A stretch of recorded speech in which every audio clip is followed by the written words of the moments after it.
The wait for Grace Tame's The Ninth Life of a Diamond Miner, a memoir, has finally come to an end and has promised to tell all of her raw and real lessons. In 2021, Grace was named Australian of the Year and has strongly advocated for the survivors of child sexual abuse. While her name will go down in history, child abusers will not. As she said in her book, the events of her life were undoubtedly traumatic. They have not defined her unfinished experience of life.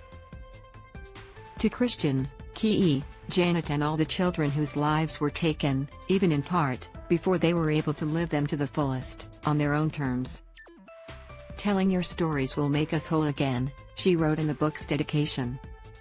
What is Grace Tame's book about? Grace admitted to preferring the title Diamond Miners and Rock Spiders, but her editor turned down the name, including Grace's other suggestion, A Diary of Daddy Issues. The book begins with an unexpected story. Grace reflects on her time living in a ramshackle share house in Portugal in 2014 where she met Jorge. She quickly goes on to discuss her terrifying journey of having cruel insults thrown at her since she was 2 years old, declining mental health, being groomed, and the various times she was sexually abused, including by her 58-year-old school teacher when she was 15. In spite of the painful turbulence of my upbringing, I am eternally grateful for all of it, for the invaluable lessons it continues to teach me, and the ways it continues to shape me.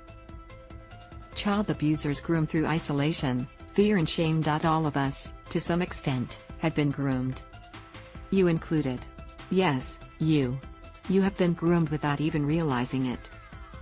Groomed to reinforce the mythology that child sex offenders' actions can be somehow intellectualized, minimized or deflected onto someone else.